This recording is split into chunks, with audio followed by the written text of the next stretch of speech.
भोलेनाथ आओ घड़िया है अलख निरंजन बढ़िया। भोलेनाथ आओ घड़िया है अलख निरंजन बढ़िया। पी के गांजा भंग मस्त मलंग बैठे रही थे बुधवा के संग जेकर चरण पखर सारी दुनिया। जय हो भोलेनाथ आओ घड़िया है अलख निरंजन बढ़िया। भोलेनाथ आओ घड़िया है अलख निरंजन बढ़िया।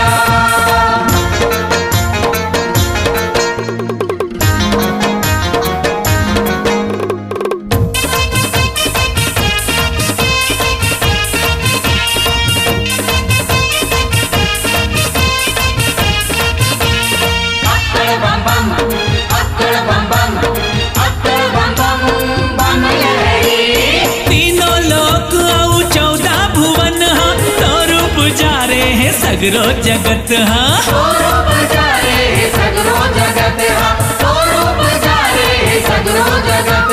तेथस्ते छप्पर फाड़ के बड़ भागी है जी तोरे भगत हाँ।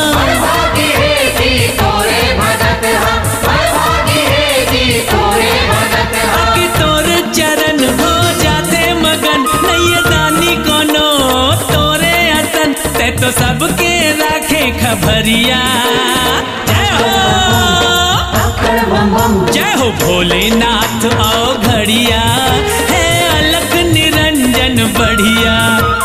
भोलेनाथ आओ घड़िया है अलख निरंजन बढ़िया।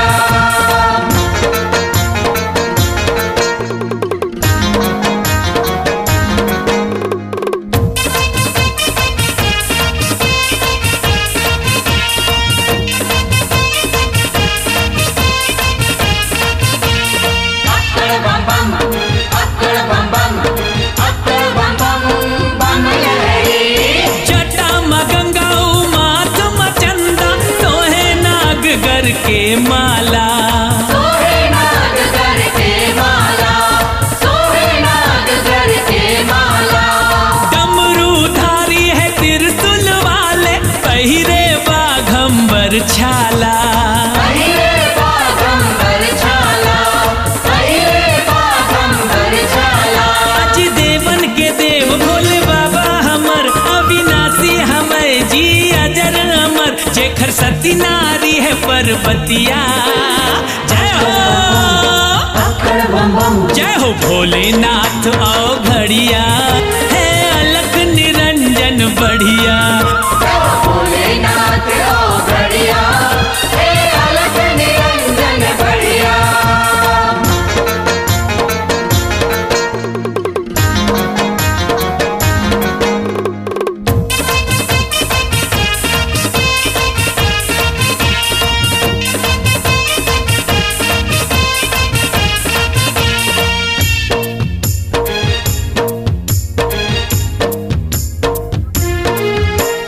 सावन समारी के उपासना एकादशी के 12 महीना। एकादशी के 12 महीना, एकादशी के 12 महीना। तीरथ व्रत अकारथ है जी शिवरात्रि के पूजा बिना। शिवरात्रि के पूजा बिना, शिवरात्रि के पूजा बिना।